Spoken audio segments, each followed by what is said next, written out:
Mateus capítulo 5. Vamos continuar a meditação. Mateus 5, versículos 43 até 48. 43 a 48. Hoje vamos ver o último princípio dentro da lei de Deus, dentro das citações da lei de Deus que o Senhor Jesus Cristo propõe aqui dentro de Mateus 5. Então, hoje vamos trabalhar sobre o último princípio, que é o princípio do amor incondicional. Princípio do amor incondicional. Eu vou ler os versículos 43 e 44. Ouvistes que foi dito: amarás o teu próximo e odiarás o teu inimigo. Eu, porém, vos digo: amai os vossos inimigos e orai pelos que vos perseguem. Vamos orar neste momento. Senhor Deus, muito obrigado por esse dia. Muito obrigado, Senhor, pelo teu cuidado. Muito obrigado por tua graça que a todo instante, Deus, se renova em nossas vidas. O Senhor que nos ama, o Senhor que cuida de nós, como nós acabamos de ler no Salmo 103, versículos 10 e 11, que o Senhor, Deus, não nos trata consoante as nossas iniquidades, mas o Senhor nos perdoa. O Senhor é um Deus misericordioso. E não apenas, Deus, se isso já é pouco, mas é muita coisa já, mas o Senhor ainda nos confere, Deus, a tua palavra com verdades preciosas, das quais, Deus, o Senhor quer que aprendamos, quer que vivamos, para que assim, à medida, Deus, que conhecemos a tua palavra, possamos conhecer quem é o Senhor e nos aproximar de ti e sermos achados semelhantes ao teu Filho. Então, neste momento em que a tua palavra é pregada, que o Senhor, Deus, trabalhe em nossos corações, que o Senhor faça aquilo que a tua palavra hoje, conforme a tua vontade, está pronta a fazer em nossas vidas. No nome do Senhor Jesus Cristo nós oramos. Amém. Irmãos, o último tema escolhido pelo Senhor Jesus nesta parte do Sermão do Monte é sobre o amor, né? Ou melhor, a extensão do nosso amor. Qual é a extensão do nosso amor?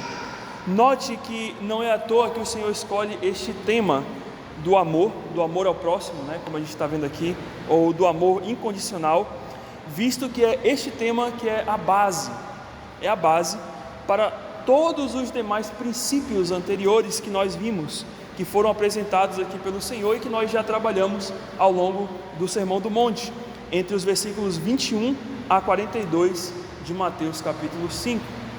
Ou seja, Cristo, ele está dizendo, né, para não se tornar um homicida, como ele falou lá no início, no versículo 21, para que você não se torne um adúltero, ou uma falsa testemunha, ou uma pessoa vingativa, bem como qualquer outra transgressão apontada na lei de Deus, você e eu, nós precisamos que as nossas ações sejam fundamentadas no amor verdadeiro.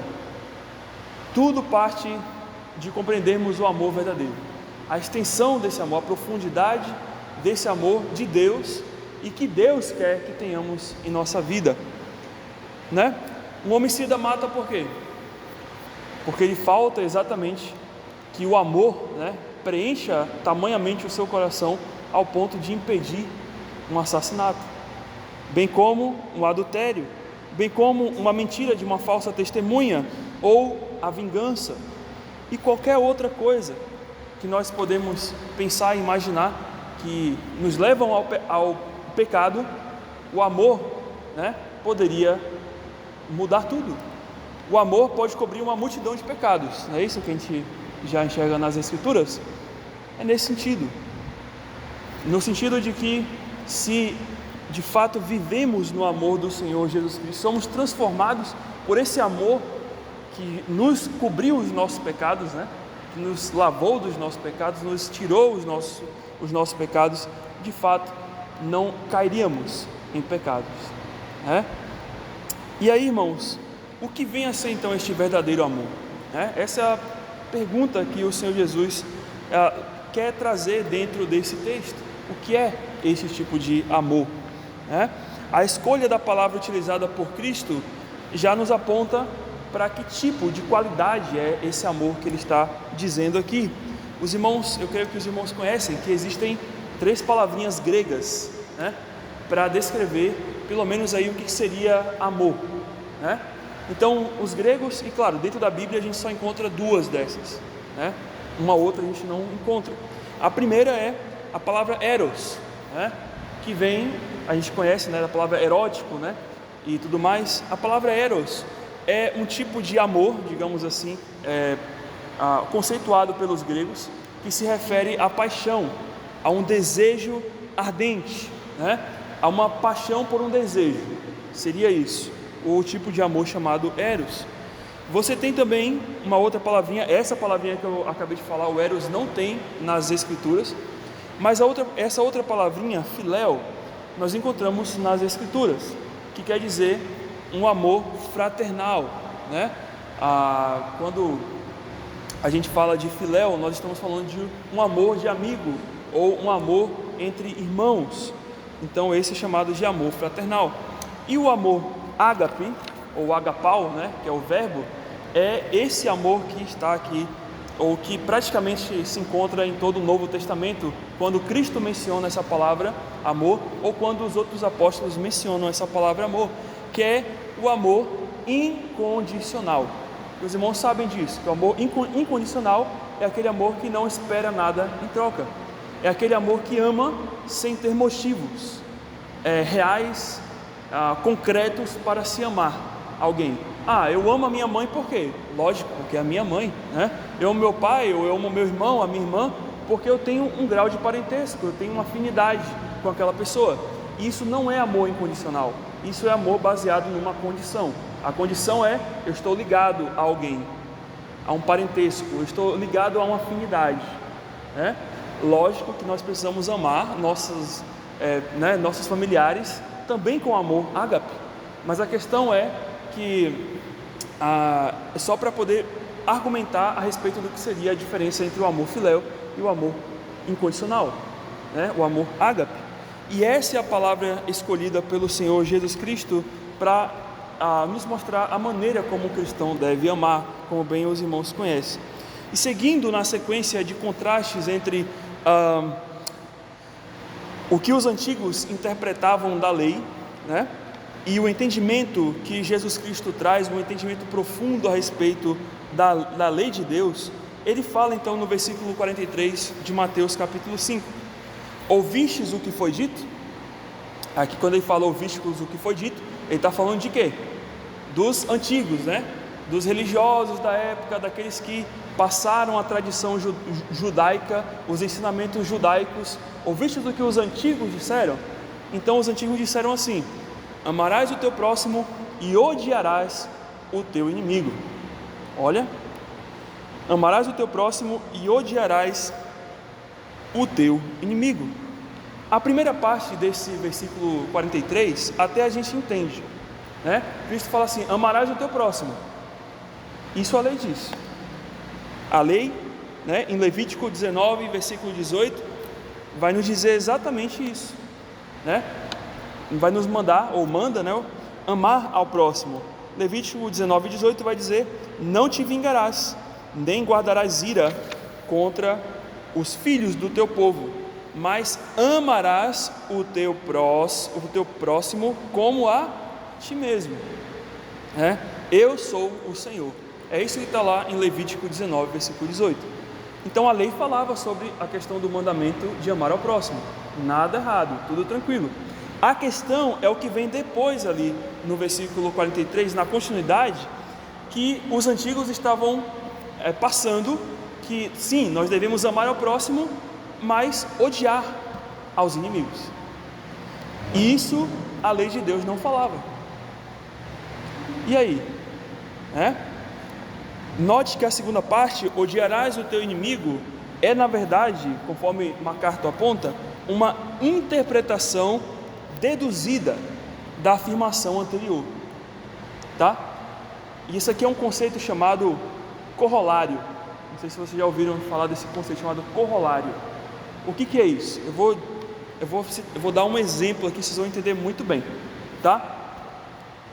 O Flamengo sempre ganha, né? O corolário disso é o quê? O Flamengo nunca perde.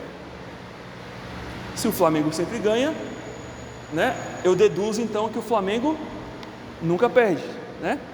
Apesar desse corolário, né, ser falso, porque o Flamengo perde, né? Que ganha e perde, todo time ganha e perde. Esse é o entendimento que os religiosos judeus eles estavam aplicando com relação ao amor. Ou seja, se eu tenho que amar o próximo, então eu deduzo que eu não preciso amar o meu inimigo. Por quê? Porque a relação de amor para eles como é? É a relação de afinidade. Então, o meu próximo quem é? É aquele que tem uma afinidade. Então, quem eu não tenho afinidade, então não preciso amar. Então, os inimigos, né, que eu não tenho uma afinidade, eu não preciso amar. É esse o entendimento deles. A ideia é, eu tenho que amar ao meu próximo. A lei fala que eu tenho que amar ao meu próximo, mas, né, eu entendo então que se a lei fala que eu tenho que amar o meu próximo, então o contrário é verdadeiro também. Então, quanto aos meus inimigos, eu não preciso amar. Então, eu posso odiá-los, aborrecê-los, né, nesse sentido. Então, isso é o que nós chamamos de um corolário, né? É uma dedução de algo, de um fato, de algo que é verdadeiro, né? Digamos assim. Então eles entendiam que a lei dizia, amarás o teu próximo. Logo entendiam que este próximo poderia ser tudo, exceto os seus inimigos. Eles entendiam assim, podia ser tudo, exceto com quem eu não tenho afinidade. E não é esse tipo de amor, como a gente sabe, né, que Cristo está chamando para que eles possam viver. Assim, se a lei manda eu amar o próximo, e entendemos que o próximo não se refere então, na visão dos judeus aqui, aos nossos inimigos, então o oposto natural é que, portanto, podemos odiar os nossos inimigos, né? E a questão é, irmãos, que em nenhum lugar das Escrituras, também do Antigo Testamento, é defendida a liberdade de odiar os inimigos. Em nenhum lugar, né? Pelo contrário, em Provérbios 25, 21, a palavra de Deus diz no Antigo Testamento que se o que te aborrecer, né, se o que te aborrece tiver fome, eu tenho que fazer o quê? Dar-lhe de comer. Está lá em Provérbios 25, 21. Se tiver sede, eu tenho que dar água para que ele possa matar a sede. Porque assim amontoarás brasas vivas sobre a cabeça e teu Deus e teu Senhor te retribuirá. Então, aquele que aborrece aqui é exatamente quem? Um inimigo, alguém que está em oposição a você. Então, se ele sentir fome, vai lá e dá comida. Se ele sentir sede, vai lá e dá o que beber.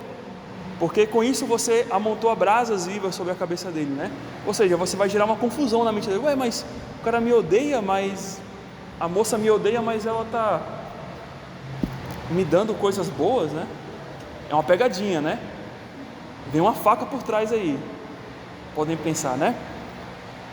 É isso. E no Novo Testamento, Romanos 12, 20, Paulo cita novamente esse versículo de Provérbios 25, 21, a mesma coisa.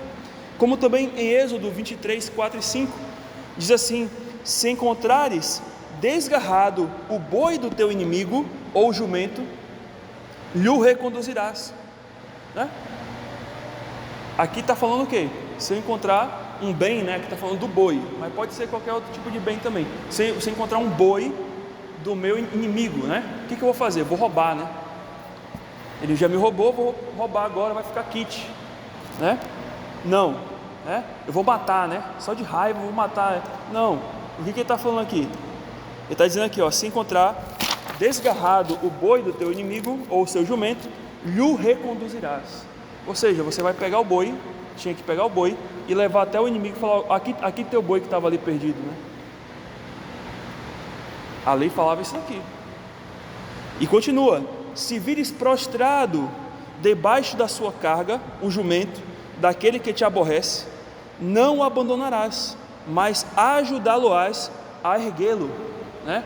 Ou seja, se o animal está caído, talvez por uma doença ou machucado, então aquela pessoa tinha que pegar, mesmo que é o animal do inimigo, e erguer, né? Ajudar a levantar, talvez cuidar das feridas ou da doença, né? E entregar novamente ao seu inimigo. É isso que a lei falava, né?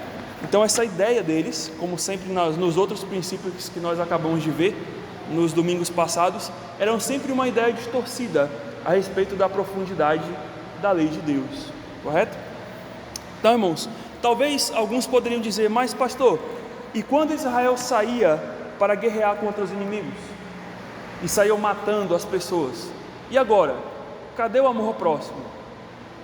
E aí, irmãos, o que é que vocês responderiam se alguém falasse isso? É óbvio. Primeiro, precisamos entender que Israel saía, né, para guerrear contra os inimigos sobre o mandato de Deus, tá? Então Israel era o que? Era um instrumento de juízo nas mãos do Senhor contra as nações impenitentes, e Deus pode fazer isso, não tem problema nenhum. Ele é amor, mas temos que lembrar que Ele é amor, mas tem um monte de atributos ao redor dele, e um desses atributos chama-se o que? Justiça, que não se confunde com o amor dele, que não tem nenhum caos, nenhum problema entre o amor e a justiça de Deus, funcionam muito bem. Então todas as vezes que Israel saía mandado por Deus para executar o juízo, era não porque Israel queria, vou matar os inimigos, mas porque Deus mandava, vai lá e faz isso, porque eu quero executar o juízo por meio das suas mãos. Foi assim o inverso também, quando Deus usou o rei da Babilônia para o quê? Para vir até Israel e destruir todo mundo e levar cativo. Ele fez juízo também, porque o povo estava em desobediência. Não tem nenhum problema quanto a isso. 2. Se Israel não obedecesse à voz de Deus no tempo certo para atacar, as nações ímpias fariam o quê? Iriam atacar a Israel. Então eles precisavam então se defender. Eles precisavam então fazer aquilo mandado pelo Senhor. Eles não seriam vitoriosos, mas sim derrotados. Logo, irmãos, o texto aqui não abrange as ações julgadoras de Deus contra as nações ímpias. O texto aqui não quer tratar disso. O texto aqui está falando exatamente de ações deliberadas do próprio homem contra outras pessoas. Isso muda completamente, né? Isso muda completamente. Então, se eu lá no tempo do Antigo Testamento quisesse contra um filisteu sem o mandato de Deus, isso daí era o quê? De fato era um problema, né? Porque eu estaria incorrendo exatamente nessa falta de amor ao próximo, como a gente já acabou de ver, ok? Então, em oposição, irmãos, ao pensamento dos judeus, olha o versículo 44, vamos ver qual é a resposta do Senhor, né? Aí o Senhor fala assim: eu porém vos digo, né? Amai os vossos inimigos e orai pelos que vos perseguem. E agora, né? Cadê o ódio, né? Não posso odiar, não? Está falando, não, amai os vossos inimigos. Ele nem fala amai o quê? O próximo, né? Ele nem fala, ele falou, olha, amar o próximo era algo natural, devia ser algo natural. Amar os inimigos é algo sobrenatural, é outra coisa, é outro nível. Então, ó, amai, né? Cristo sempre ele traz coisas profundas, né? A lei falava isso, mas Cristo, ó, a lei falava isso aqui, mas Cristo fala isso aqui, ó. Algo muito maior. Então Cristo fala, amai os vossos inimigos e orai pelos que vos perseguem.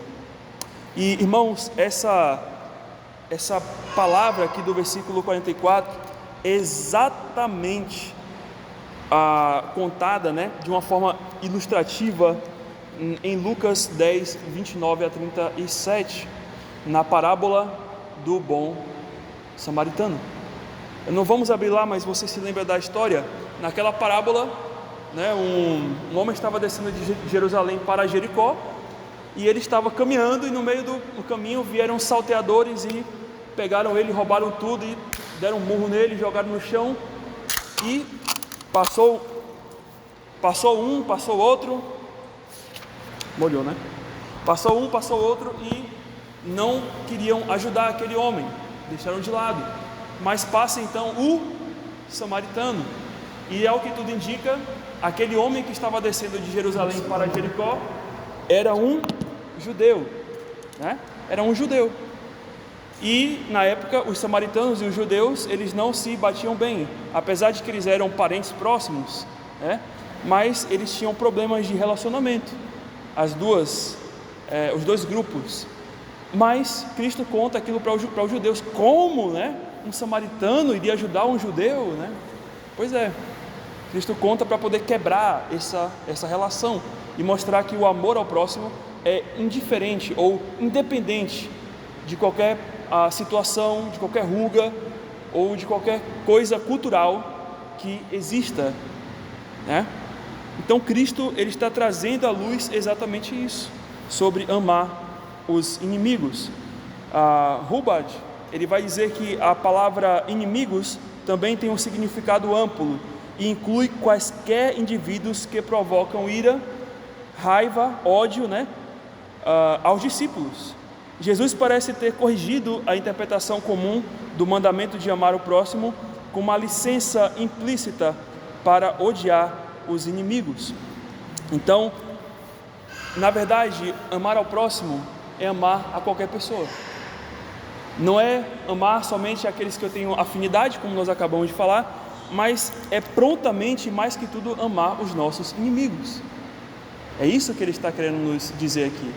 Cristo, ele oculta o próximo e coloca o inimigo, porque exatamente, se você consegue amar os inimigos, é porque você consegue amar então todas as outras classes abaixo dos seus inimigos, né?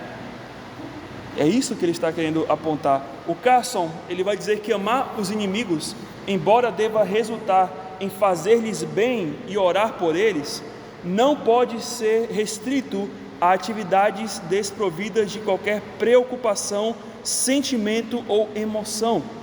Como o verbo amar, né, agapau, varia amplamente de ações degradantes e egoístas a autossacrifício generoso, caloroso e custoso pelo bem do outro. Não há razão para pensar que o verbo aqui em Mateus não inclui emoção, bem como ação. Eu vou resumir aquilo que o Carson falou. Ele está dizendo exatamente o seguinte, que não é amor se apenas fazemos e não sentimos, e também não é amor se apenas sentimos e não fazemos, né? Amor não é assim, eu fiz, mas eu não sinto amor. Eu só fiz porque é mandamento, né? Tem que amar, né? Fazer o quê, né? A Bíblia está dizendo, eu tenho que cumprir. Isso não é amor. Por mais que é um mandamento, por mais que a Bíblia fala que é um mandamento, eu tenho que amar, mas eu não tenho que ter essa atitude no meu coração. Nesse caso, a minha ação contradiz aquilo que está no meu coração. E nós acabamos de ver, alguns domingos atrás, que Cristo fala que a nossa palavra tem que ser sim, sim e não, não. E aquilo se refere ao quê? A atitude. Não é palavra, não é sim, sim, não, não, no sentido de palavra apenas, mas de atitude. Eu tenho o sim do meu coração, tem que ser o sim da minha ação. O não do meu coração tem que ser o não para a minha ação. E não o contrário. Eu não posso dizer sim no meu coração, mas no exterior está fazendo não. E nem posso ter o não no meu coração, mas no exterior está fazendo sim. Isso equivale para coisas boas e coisas ruins, né? Para pecados, mas como também para as coisas boas, que honram e glorificam a Deus. É aquilo que ele está falando aqui. Não é amor se eu apenas faço e eu não sinto. Isso não é amor. Mas também não é amor se eu sinto, ai como eu amo, e chega na hora de demonstrar o amor, cadê o amor? Não amo, né? Ignoro. Mas agora, vocês têm que amar agora. Não, agora não. Isso também não é amor. Então, amar é vinculado com sentimento e atitude, né? É as duas coisas juntas. É isso que é necessário, sentimento e atitude, como na parábola do bom samaritano, né? Ele poderia ignorar o judeu? Poderia. Judeu terrível, vai para lá, vai embora, fica aí morto mesmo. Mas ele só ajudou apesar da barreira cultural, porque ele tinha o sentimento correto e depois, com esse sentimento correto, ele pôde ter a atitude correta para amar o seu irmão, quer dizer, o seu próximo ali naquele instante. Literalmente, irmãos, as palavras do Senhor Jesus no versículo 44 foram vivenciadas por ele, e você sabe muito bem aonde foi, né? Na cruz. Conforme lemos em Lucas 23:34, Pai, perdoa-lhes, porque não sabem o que fazem. Então, repartindo as vestes deles, lançaram sortes. Jesus Cristo fez isso. Quando ele estava na cruz, ele estava exatamente cumprindo a primeira parte aqui, né? Que é o quê?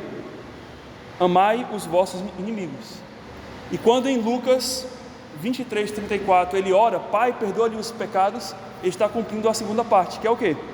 Orai pelos que vos perseguem, né? Então, ou seja, tudo que Cristo falou, ele cumpriu, né? Cristo nunca falou algo que ele assim, olha, isso aqui é para vocês, mas eu vou fazer outra coisa. Não, tudo que ele falou se cumpriu. Ele amou a nós, inimigos dele, né? Que não estávamos ali presentes, amou aqueles inimigos que estavam presentes ali, que muitos depois vieram a ser irmãos nossos, cristãos de fé, e ele orou, mesmo na cruz, por nós.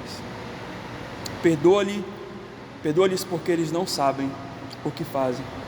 Stott, ele vai dizer o seguinte: se a tortura cruel da crucificação não pôde silenciar a oração do nosso Senhor por seus inimigos, que dor, orgulho, preconceito, preguiça poderiam justificar o nosso silêncio? Se Cristo, que foi o que mais sofreu neste mundo, meus irmãos, se ele, no momento mais assim, no momento em que a pessoa deveria estar gritando de dor, sabe? Você já teve uma dor assim que você não pensava em mais nada, exceto se livrar daquela dor? Então, multiplique isso por, sei lá, quantas vezes Cristo sofreu na cruz. Mas Cristo, ainda sentindo toda aquela dor, ele estava não pensando na dor dele, mas na dor dos seus inimigos, nós. Perdoa-lhes, porque eles não sabem o que fazem. Ele estava olhando para o nosso pecado naquele momento. Ele poderia olhar para a dor dele, mas ele preferiu o quê? Olhar para o nosso pecado, apesar da dor que ele estava sofrendo. Irmãos, Cristo está fazendo isso para os inimigos. Mas a questão, irmãos, é que até mesmo para pessoas que a gente gosta, que a gente tem familiaridade, muitas vezes a gente não consegue demonstrar 1% de amor, ou 0,0001% de amor do que Cristo fez pelos seus inimigos na cruz. Esse é o ponto. Nós nos silenciamos na dor de pessoas que nós gostamos até. Nós nos silenciamos na dor de pessoas que nem são nossos inimigos, né? Como é então que vamos orar? Como é que então vamos amar aqueles que são os nossos inimigos, se nem o básico, se nem o mínimo nós estamos conseguindo fazer?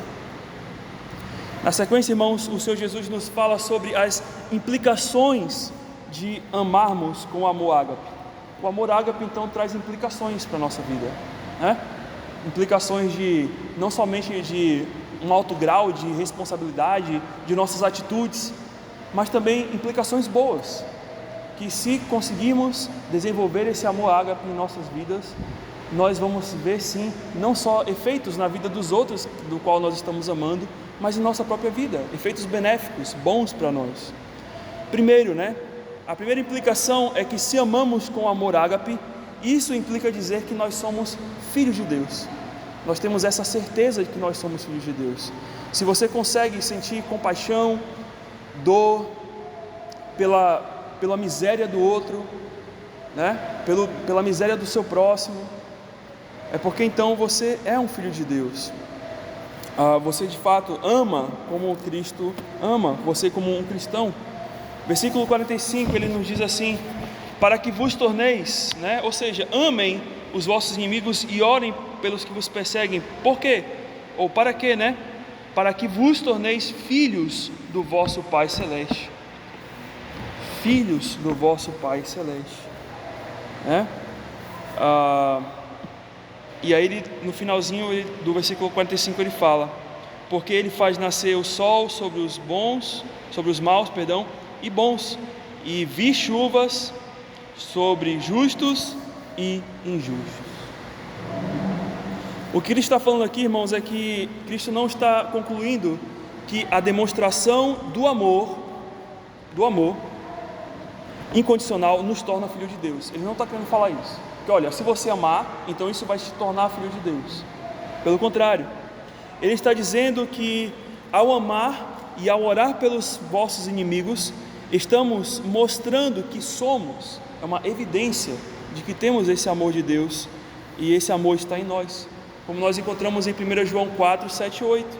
O apóstolo João, ele vai ser muito claro em nos dizer que amar como Deus ama tem relação direta, né, com o amar ágape, tem relação direta com a evidência de que somos filhos de Deus, de que somos salvos.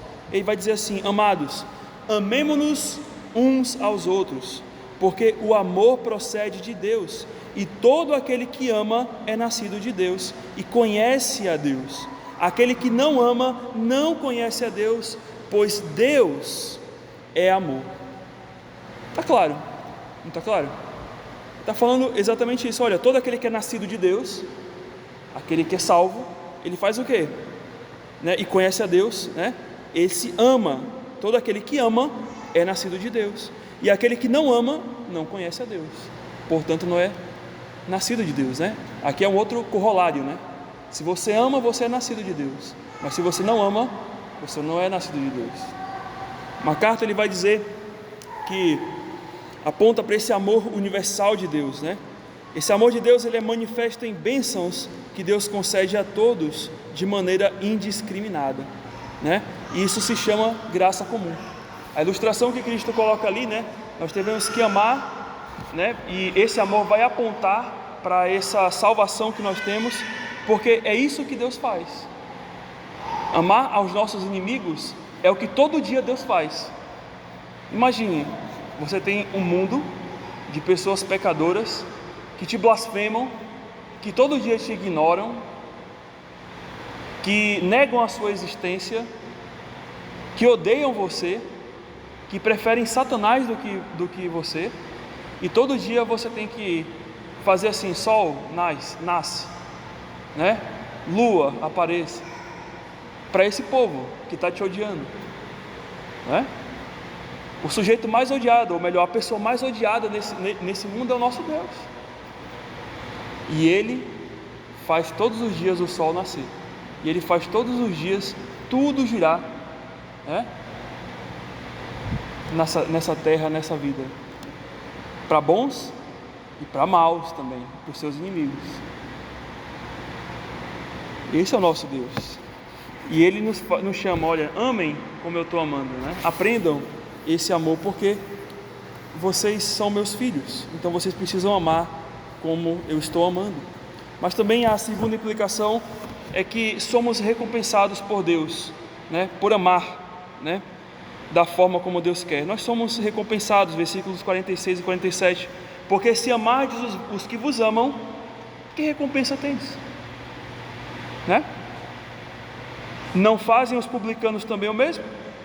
E se saudardes somente os vossos irmãos, que mais fazeis? Não fazem os gentios também o mesmo? Isso aqui é interessante, irmãos. De modo algum, né, o objetivo de exercermos amor deve ser sermos abençoados, porque aí descaracteriza o que é o amor incondicional, né? Porque o amor incondicional é um amor sem condições, né? Sem tomar lá da cá, sem trocas, né? Então Cristo não quer trazer essa ideia aqui da recompensa, né? Que olha, você tem que amar e seu amor você vai ser recompensado por isso, e por isso você então precisa amar. Não, até porque mesmo se existisse algum cristão que pensasse assim, em amar só para receber, na verdade o amor dele não é o amor ágape, né? Então sim, nós amamos com o amor ágape, mas Deus, que é tão misericordioso e gracioso, nos abençoa, porque nós estamos querendo amar como Ele ama, nós estamos desejando amar como Ele ama, né?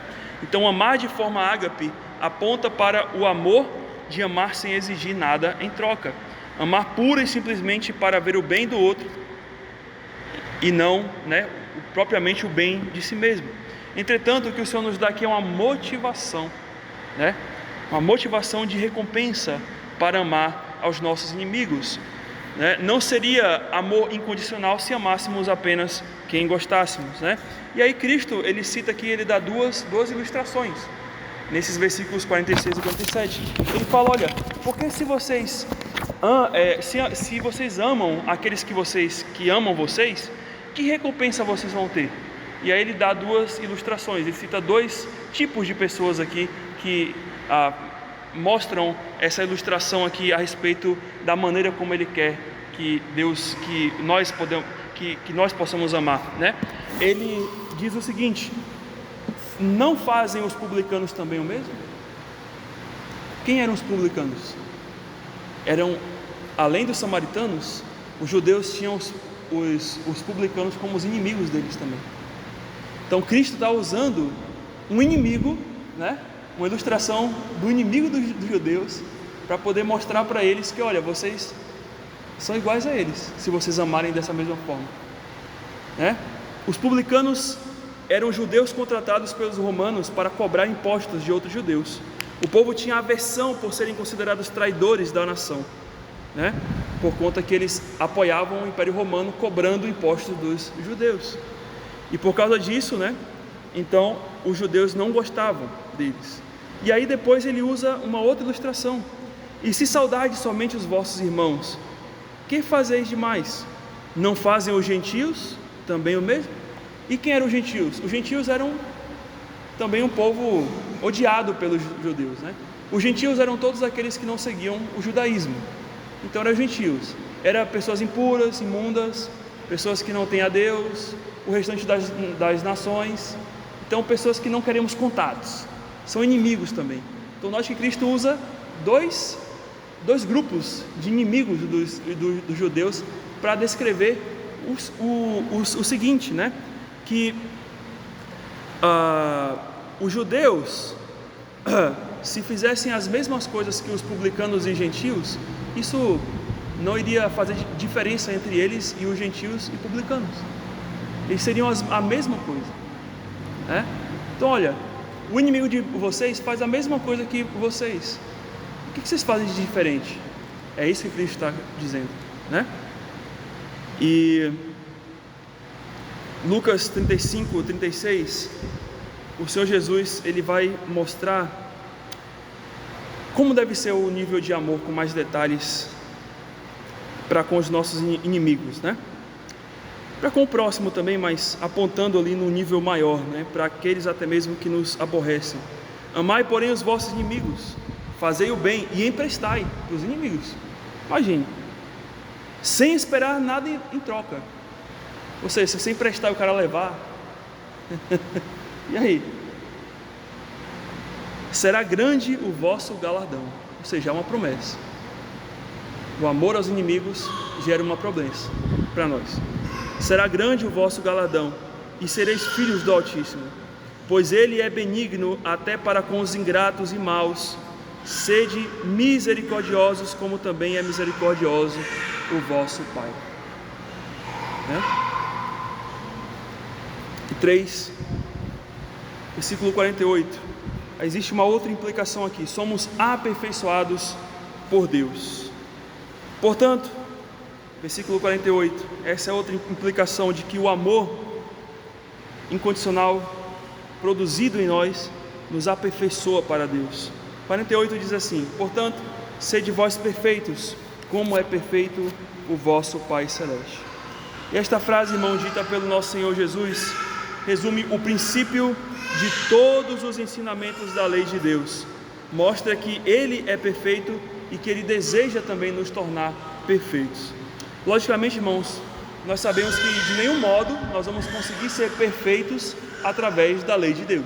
É impossível, Mas que em Jesus Cristo a gente tem esse acesso, a cumprir a lei perfeita de Deus através da pessoa de Jesus Cristo. E assim agora em Cristo nós podemos ser perfeitos. Através do amor de Jesus evidenciado na cruz e aprendido pelo Evangelho, somos capazes, portanto, de sermos aperfeiçoados. E a palavra perfeitos aqui, né, que ele cita 2 vezes: portanto, sede perfeitos, como perfeito é o vosso Pai Celeste. A palavra perfeitos aqui é a palavra teleos, que significa completo, acabado, finalizado, perfeito também, né? Ou maduro. Talvez essa é a palavra mais que se aproxima de uma atitude de um cristão, ou de como deve ser o caráter de um cristão. O cristão, ele deve ser então maduro. A gente pode dizer aqui no versículo 48, a gente pode trocar perfeito por maduro, né? Portanto, sede vós maduros, como é maduro o vosso Pai. É isso que a força dessa palavra traz. O Walvoord, ele vai dizer que perfeição aqui se refere à retidão e sinceridade de caráter, com o pensamento de maturidade, né, na piedade, ou alcançar a meta de conformidade com o caráter de Deus. Embora a perfeição sem pecado seja impossível, a perfeição sem pecado nesse mundo, a piedade, em seu conceito bíblico, é alcançável. A gente pode viver uma vida piedosa apesar de pecadores, talvez não perfeitos 100%, mas uma vida de piedade mesmo sendo pecadores. O amor de Deus nos leva então a essa perfeição, como a gente pode ver em Efésios. Abre lá, vamos finalizar com esses versículos, em Efésios 4, de 1 a 2 e o versículo 13. Essa é a relação que existe entre amor e perfeição, né? A relação de amor e perfeição a gente encontra em Efésios 4, 1 e 2 e versículo 13, quando diz assim, versículos 1 e 2: rogo-vos, pois, eu, prisioneiro no Senhor, que andeis de modo digno da vocação que foste chamado. E aí ele vai dizer como, né? Como deve ser essa vocação, como deve ser esse andar digno. E aí ele fala, com toda a humildade e mansidão, com longanimidade, e ele fala depois o quê? Suportando-vos uns aos outros em amor. Note como é a maneira que nós devemos andar, né? Em amor, beleza? Aí vai para o versículo 3 agora. Aí ele vai falar um monte de coisa que dá um estudo bíblico grande. E aí no versículo 13 ele vai dizer o seguinte: até que todos cheguemos à unidade da fé e do pleno conhecimento do Filho de Deus. E ele fala o que depois? A perfeita varonilidade, à medida da estatura da plenitude de Cristo. E a palavra, sabe qual é a palavra perfeito aqui? É a palavra que Cristo usa lá. Em Mateus 5,48, teleos. Ele está falando assim, olha, você precisa de amor para que você possa chegar à estatura de Cristo, à perfeição, né? À maturidade de como Cristo é. Então ele está ligando as duas coisas aqui: amor, ágape, com maturidade cristã. Ou seja, ele queria que os seus discípulos avançassem para uma vida perfeita, uma meta, né, que nenhum pecador pode alcançar, mas para o qual todos devem se mover através de Jesus. Eles não devem ver o que é justo como simplesmente algo externo, mas eles precisavam então buscar a pureza moral no seu coração, a integridade e o amor incondicional. E isso seria aperfeiçoado por Deus e iriam trazer eles a perfeição em Deus. Em resumo final, a palavra de Deus está nos dizendo o seguinte: que à medida, irmãos, que nos dedicamos a amar incondicionalmente, né, vamos ser forjados na perfeição de Deus. É isso. Se você puder levar para casa alguma coisa hoje, né, é isso. É que à medida que você ama incondicionalmente, você vai sendo forjado a ser perfeito como é perfeito o nosso Pai. É isso que o Senhor tem para nos dizer hoje. Portanto, se queremos ser melhores cristãos, precisamos começar amando da maneira e com as intenções corretas, né? Não como os judeus. Essa é a profundidade, é o princípio do amor incondicional. Vamos orar ao Senhor neste momento. Senhor, muito obrigado pela Tua palavra. Muito obrigado porque ela expõe essa verdade, Deus, significativa do amor. Fomos comprados, fomos salvos, fomos abençoados por esse amor. Esse amor nos resgatou, como nós sempre exaltamos e cantamos nas músicas. Falamos do teu amor. Mas o Senhor não quer somente, Deus, que exaltemos e engrandecemos esse teu amor, que é maravilhoso, que nós devemos fazer isso, sabemos, mas percebemos na tua palavra, Senhor, que nós precisamos também amar, ou nos aproximar desse mesmo tipo de amor como o Senhor amou a nós. Então nos ajuda, Deus, porque as situações vão aparecer,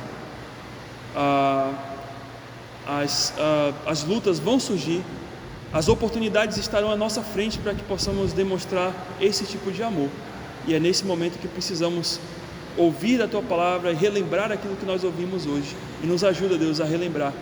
No nome do nosso Senhor Jesus Cristo oramos, amém.